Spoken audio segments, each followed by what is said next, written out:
Hello children, आज हम लोग पढ़ने वाले हैं परिमेय संख्याओं के बारे में। तो परिमेय संख्याएं क्या होती हैं? परिमेय संख्याएं, परिमेय संख्या। तो पिछले वीडियो में हम लोगों ने देखा कि क्या था प्राकृतिक संख्या के बारे में देखा, जिसको हम कैपिटल N से शो करते हैं। इसके बाद हम लोगों ने देखा कि क्या होती हैं पूर्ण संख्याएं, जिसको कि हम लोगों ने W से शो किया था। और उसके बाद देखा कि पूर्णांक किसे कहते हैं, पूर्णांक क्या होता है, जिसको कि Z से शो किया जाता है। तो ये सारी चीज़ें हम लोग ऑलरेडी डिस्कस कर चुके हैं। अब यहाँ पर हम लोग समझने वाले हैं कि क्या होता है परिमेय संख्या, जिसको रेशनल नंबर के नाम से जाना जाता है। तो परिमेय संख्या को रेशनल नंबर भी कहते हैं, रेशनल नंबर कहा जाता है, रेशनल। तो ये है इसकी डेफिनेशन जो हम बताने जा रहे हैं, रेशनल नंबर। तो ये रेशनल नंबर होता क्या है? पहले अगर हम इसी से देखें तो ये एक टर्म रेशियो से बना हुआ है। रेशनल जो टर्म है वो रेशियो से बना हुआ है। रेशियो का मतलब होता है कि नंबर, जैसे कोई अगर हम इस तरह से लिख देते हैं लाइक 2:3, या फिर इसी को हम 2/3 इस फॉर्म में भी लिख सकते हैं। तो जब हम इस फॉर्म में लिखते हैं तो ये एक्चुअल में जो रेशनल नंबर्स होते हैं वो रेशियो ही होते हैं। अब ये रेशियो होते हैं तो इस पर क्या कंडीशन अप्लाई होती है? तो ऐसी संख्याएं, रेशियो यानी जिसको हम अनुपात भी कहते हैं हिंदी में, तो वो सारी संख्याएं जिनको हम अगर हम P और Q दो इंटीजर्स मान लेते हैं तो P और Q के फॉर्म में लिख सकते हो P/Q, यानी P upon, this is the symbol of upon, ये फ्रैक्शन में लिखा हुआ है, भिन्न के फॉर्म में लिखा हुआ है, P/Q के फॉर्म में हम लिख सकते हूँ। जहाँ कंडीशन ये, पहली कंडीशन ये है कि वो P/Q के फॉर्म में लिखा जा सके, P/Q के फॉर्म में लिखा जा सके, ठीक है।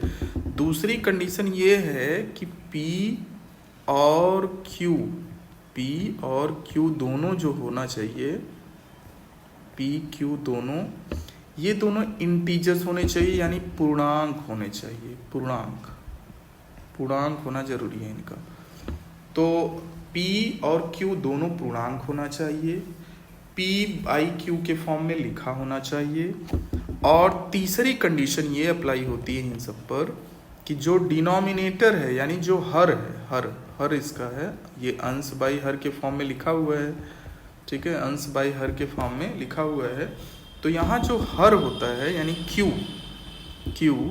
यानी ब्रैकेट में लिखते हैं हर, डिनोमिनेटर इंग्लिश में कहा जाता है, ये 0 नहीं होना चाहिए, शून्य नहीं हो सकता, शून्य नहीं होना चाहिए। फाइन। तो ये कंडीशन है। तो हमें समझना होगा कि ये 3 इंपॉर्टेंट कंडीशंस अगर लगा दी जाए तो कोई भी जो भिन्न होगा, कोई भी नंबर होगा, अगर किसी भी नंबर पे ये चीज़ें अप्लाई हो रही हैं तो वो जो नंबर होगा वो क्या होगा? इंटीजर, एक परिमेय संख्या कहा जाएगा, यानी रेशनल नंबर कहा जाएगा। अब हम ये देखेंगे कि ये कुछ एग्जाम्पल से समझने की कोशिश करते हैं। तो पहले मैंने जो समझाया एक चीज़ समझ लीजिए। पहला, वो अंश बटे हर के फॉर्म में लिखा हो, यानी न्यूमरेटर बाई डिनोमिनेटर के फॉर्म में लिखा होना चाहिए। P और Q दोनों पूर्णांक यानी इंटीजर होना चाहिए। Q जो डिनोमिनेटर है, यानी हर जो है, वो शून्य नहीं होना चाहिए। तो ये 3 चीज़ें अगर कोई फुलफिल करता है तो वो होता है एक रेशनल नंबर, यानी परिमेय संख्या। अब उदाहरण देखते हैं। जैसे मैंने ले लिया 4, अब हम 4 को लिख सकते हैं 4/1, यानी 4/1 लिख सकते हैं। तो यहाँ 4/1 लिखा है तो देख लें अगर ये सारी कंडीशन सेटिस्फाइड हैं कि नहीं। पहली बात, ये अंश बटे हर के फॉर्म में लिखा है, यानी न्यूमरेटर बाई डिनोमिनेटर के फॉर्म में लिखा हुआ है। दूसरा कंडीशन ये है कि 4 और 1, यानी दोनों के दोनों जो है पूर्णांक हैं, ये पूर्णांक है, फाइन। और जो हर है, हर यानी 1 है, वो 0 नहीं है, 0 नहीं है, ठीक है, नॉट 0। तो इतनी सारी कंडीशन को सेटिस्फाई कर रहा है। अब हम ये कह सकते हैं कि 4 क्या है, एक परिमेय संख्या है, ठीक है। तो यहाँ एक्चुअल में एक टर्म और जोड़ा जाता है जिसको हमें समझ लेना चाहिए, कि जो मैंने प्रीवियस डिफिनेशन बताया कि ये P/Q के फॉर्म में, यानी अंश बटे हर के फॉर्म में जब लिखा जाता है तो P और Q जो है पूर्णांक होने चाहिए। लेकिन कैसे पूर्णांक होने चाहिए? को प्राइम कहा जाता है इसको। को प्राइम को हम कह सकते हैं सह अभाज्य, सह अभाज्य के बारे में असह अभाज्य संख्याएं कहा जाता है। तो इसके बारे में हम अभी बता रहे हैं, जिसको हम को प्राइम भी कहते हैं। तो ये को प्राइम जो टर्म यूज किया जाता है इंग्लिश में, लेकिन हिंदी में इसको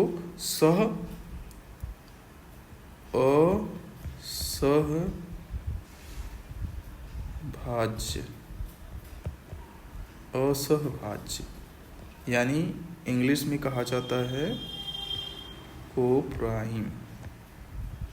तो हम ये जानेंगे कि ये को प्राइम का मतलब क्या होता है, ठीक है, ये जानना भी जरूरी है।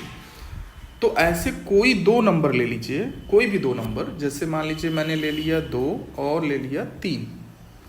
तो 2 और 3 सिर्फ और सिर्फ दोनों एक ही नंबर 1 से कट सकते हैं, 1 से बड़े किसी नंबर से वो कटने नहीं चाहिए, ये कंडीशन है। जैसे मान लीजिए मैंने ले लिया 4 और 6 ले लिया, तो 4 और 6 दोनों जो संख्याएं हैं वो 2 से कट जाती हैं, यानी उनका जो हम महत्तम समापवर्तक कहते हैं, जिनको हम HCF कहेंगे, HCF यानी महत्तम समापवर्तक, HCF। तो ये जो हाईएस्ट कॉमन फैक्टर उसका होता है वो होना चाहिए 1 से ज़्यादा अगर हुआ तो वह असहभाज्य संख्या नहीं होगी, यानी को प्राइम नंबर्स नहीं होंगे।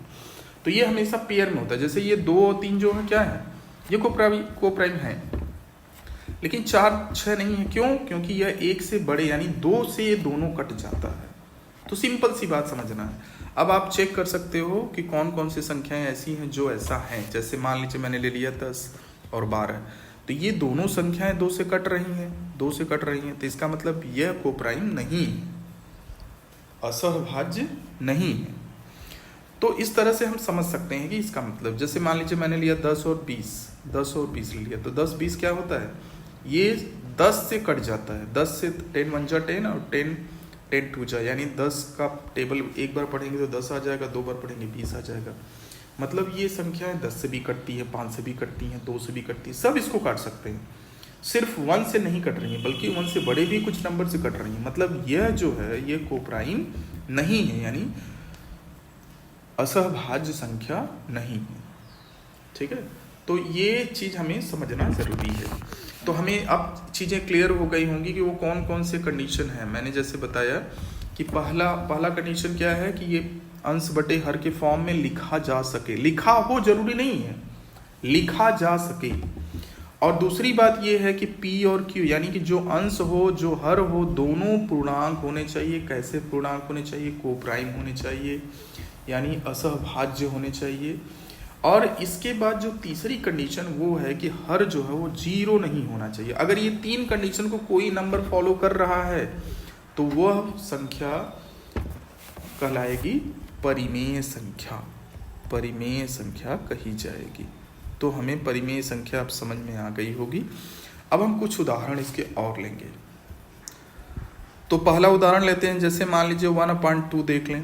तो 1/2 में क्या है, ये और ये दोनों अलग अलग, पहले ये अंश बटे हर के फॉर्म में लिखा हुआ है, कंडीशन 1 सेटिस्फाइड। कंडीशन 2 है कि दोनों जो होने चाहिए वो पूर्णांक होने चाहिए, है, को प्राइम होने चाहिए, है, और हर 0 नहीं होना चाहिए, है। तो इसका मतलब ये संख्या क्या हो गई, परिमेय संख्या हो गई। इसके बाद आप कोई दूसरा एग्जाम्पल ले लीजिए, जैसे मैंने ये ले लिया है, ये भी एक परिमेय संख्या होगी। क्यों होगी? क्योंकि यह अंश बटे हर के फॉर्म में लिखा हुआ है और ये दोनों नंबर्स पूर्णांक हैं और इसमें को प्राइम है। को प्राइम का मतलब समझ रहे हैं आप, इसे जो असहभाज्य भी कह सकते हैं। तो असहभाज्य संख्याएं हैं और इसका हर जीरो नहीं है, शून्य के बराबर नहीं है। तो बस यही बातें समझनी है और तो कुछ नहीं समझना है। इतनी चीजें अगर आप समझ गए तो आपको कोई कंफ्यूजन नहीं हो सकता है। अच्छा, कुछ चीजें और हो सकती हैं, जैसे मैंने लिख दिया 15, सिर्फ 15 लिखा है। अब कहेंगे आप कि नहीं ये कैसे हो गया, ये मैं लिख रहा हूँ कि ये परिमेय संख्या है, कैसे है चलिए देखते हैं। तो मैंने इसको 15/1 तो लिख सकते हैं, किसी भी नंबर को उतना अपान 1 लिखा जा सकता है, इसको भी लिख दीजिए। अगर आप 15/1 लिख देते हैं तो जरा सोचिए कि पहली बात ये अंश बटे हर के फॉर्म में हो गया है। अब दूसरी बात कि दोनों संख्याएं पूर्णांक हैं और तीसरी बात कि जो डिनोमिनेटर यानी हर है वो 0 नहीं है। तो अगर ये तीनों कंडीशन को सेटिस्फाई कर रहा है तो ये परिमेय संख्या क्यों नहीं होगा भाई, ये परिमेय संख्या होगा और है। तो इसमें कोई संदेह नहीं है, ये परिमेय संख्याएं। ठीक है, तो ये परिमेय संख्याओं पर ये जो हमारा टॉपिक है अब मैं ही ख़त्म करता हूँ क्योंकि वीडियो लंबा हो रहा है थोड़ा। अब एक्सरसाइज को हम अगले वीडियो में सॉल्व करते हैं। Thank you.